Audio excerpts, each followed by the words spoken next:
Hacker biarka membocorkan data-data orang penting di negeri ini.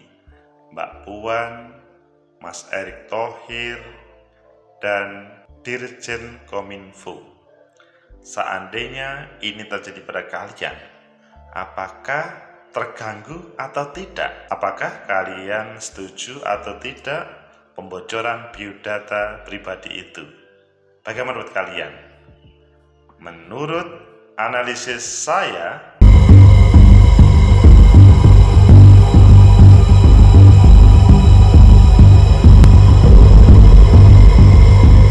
Assalamualaikum warahmatullahi wabarakatuh. Salam sejahtera untuk kita semua. Pecinta masa depan negeri, tegakkan kebenaran, lawan ketidakadilan. Biarkah hacker yang menjadi ancaman terhadap negeri kita. Namun, sebagian mungkin kalian, ini adalah cara demonstrasi gaya baru sebagaimana yang disampaikan oleh Biarka kemarin. Jadi ini adalah suasana yang berbeda pada suasana demonstrasinya. Cara mudah adalah dengan media sosial atau dunia online. Yang lebih menggelitik adalah data Mbak Puan, data Pak Erick, dan data kementerian itu dipublis. Apakah benar atau tidak? Ayo kita baca di beberapa media dan selanjutnya nanti kita kupas. Pertama di liputan 6, hacker biarka bocorkan data pribadi Puan Maharani, Erick Thohir, hingga Dirjen Kominfo. Jadi ini adalah data-data yang ditampilkan. Nanti coba kita pilih mana yang akan kita baca dan serius untuk kita analisa. Yang kedua adalah di suara.com, daftar pejabat ini profilnya disebar biarka dari Puan hingga Luhut sampai Pak Luhut. Selanjutnya terakhir di TV One, terbaru biarka bikin ulah lagi, umbar data pribadi Puan Maharani, Erick Thohir. Pilih yang mana? Oke, kita pilih yang liputan 6. Meskipun nanti kita gabungkan ya. Hacker biarka bocorkan data pribadi Puan Maharani, Erick Thohir hingga Dirjen Kominfo. Ini sebuah berita yang mungkin bagi kita kok bisa ya. Setelah melakukan doxing atau menyebar informasi data terhadap Menkominfo Johnny G. Plate, hacker biarka juga melakukan hal serupa terhadap 3 tokoh penting di Indonesia. Ia membocorkan data pribadi Ketua DPR RI yaitu Puan Maharani, Menteri BUMN Erick Thohir, dan Dirjen Aptika Kementerian Kominfo Samuel Habriani, penggerapan via saluran Telegram. Jadi sebelum Telegramnya ditutup, itu disebarkan lewat saluran tersebut atau lewat akun Telegram biarka. Pantauan Tekno liputan 6.com Senin, data pribadi yang dibocorkan mulai dari NIK, nama lengkap, nomor ponsel, nomor kartu keluarga, alamat rumah, pendidikan, golongan darah, hingga nomor vaksin. Ya sebetulnya sederhana, tapi kan ada yang sensitif, nomor telepon, nomor handphone itu kan sangat privasi ya. Penelitian atau menurut Kaspersky, doxing merupakan praktek mengumpulkan informasi pribadi dengan tujuan mempublikasikan atau menggunakan dengan cara lain untuk merugikan seseorang. Jadi bahasanya itu adalah dengan doxing. Penelitian Kaspersky menunjukkan menjaga data pribadi kini jadi perhatian utama, di mana 50% konsumen mengklaim mereka tidak akan lagi menunjukkan penyedia layanan online setelah pelanggaran data. Ini produk dari survei. Kekhawatiran ini dianggap cukup beralasan, pasalnya pengguna online menghadapi risiko data tiap harinya dilihat, diambil, malah disalahgunakan oleh orang lain. Itu ketika terjadi doxing.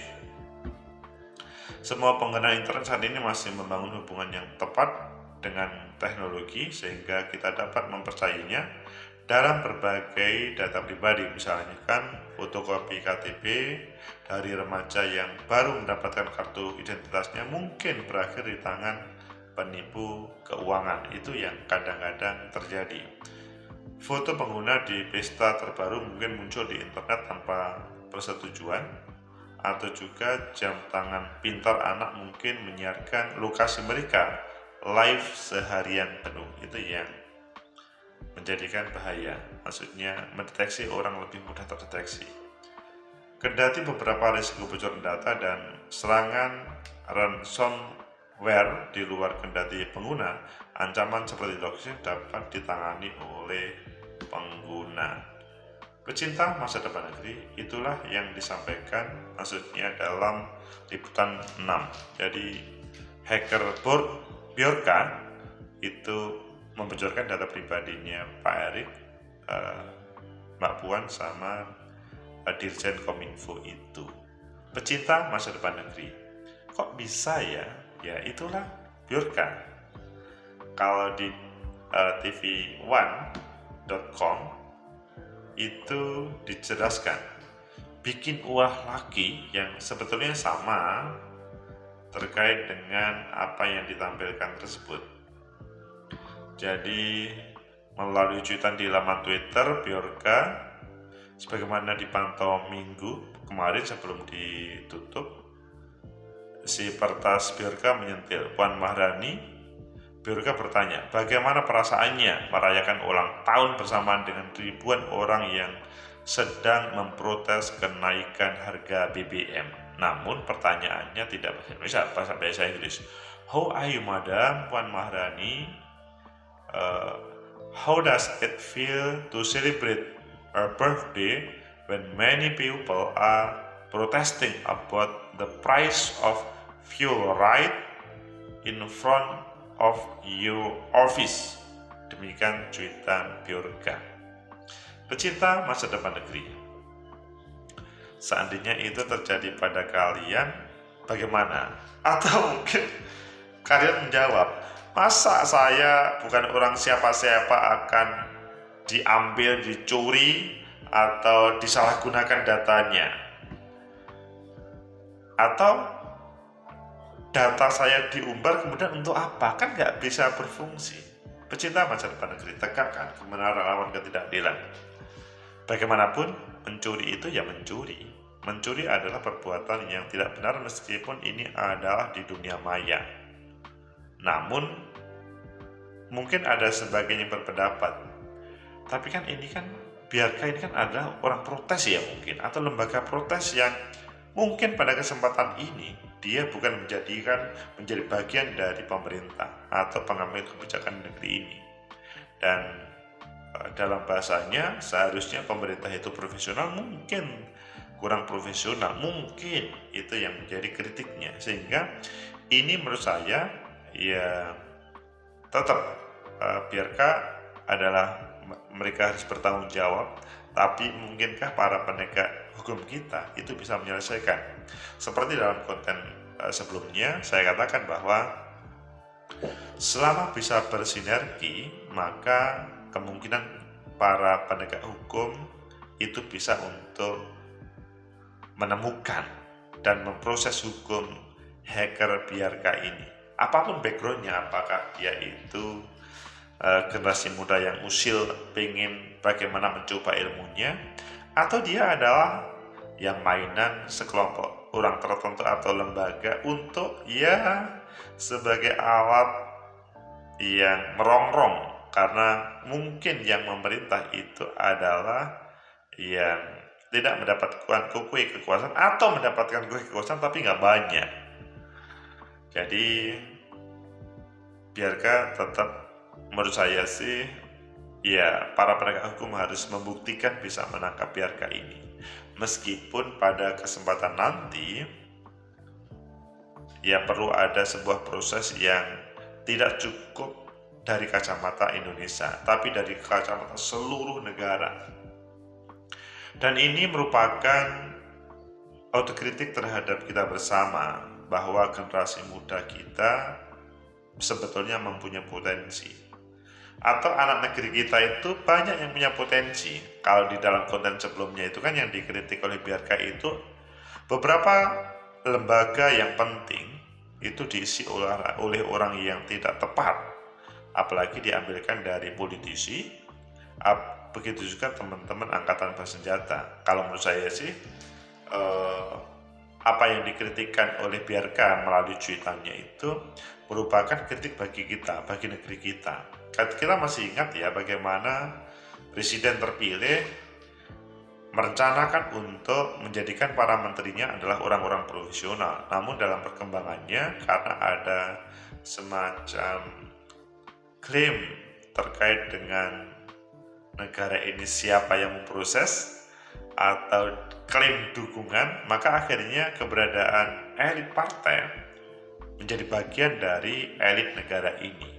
Meskipun berbicara background keilmuan itu sedikit berbeda. Jadi kalau ngomong ini bermanfaat atau tidak bermanfaat, ya ada manfaatnya sih, kritik.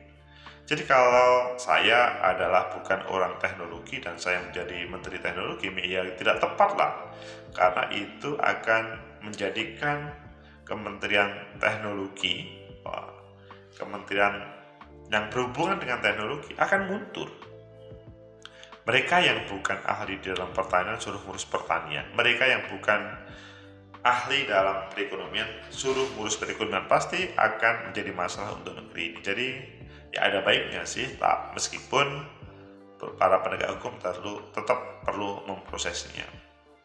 Mbak Puan, Mas Erik, dan Dirjen Kominfo, maka 3 orang yang diberitakan bahwa datanya dicuri ini memang juga kita semuanya, maksudnya masyarakat Indonesia perlu semacam kok bisa ya data itu diambil. Padahal kalau kita melihat apa yang disampaikan ke publik itu kan seperti data umum, kecuali handphone ya. Masa sih handphone itu diberikan ke semuanya? Ya dia kan ketua MPR, iya ketua MPR, tapi kan tidak, taruhlah ya setiap orang kemudian bisa meneleponnya dan taruhlah ketika tidak setuju misalkan meneror, itu kan tidak bagus ya. Pasti ada orang-orang yang perlu dilalui kepada ketua MPR, kecuali Mbak Puan memberikan kesempatan, ini nomor saya silahkan diakses, kalau ada hubungan dengan policy negara maka silahkan menyampaikan ke saya misalkan lewat handphone atau lewat WhatsApp. Itu kalau diberi kesempatan. Begitu juga Pak Erick Thohir ya, atau Mas Erick Thohir ya. Pada kesempatan ini kan ya dia menteri BUMN dan tahu bahwa beliau adalah orang profesional yang balik ke negeri ini untuk menjadi menteri, salah satu menteri di kabinet Pak Jokowi ini.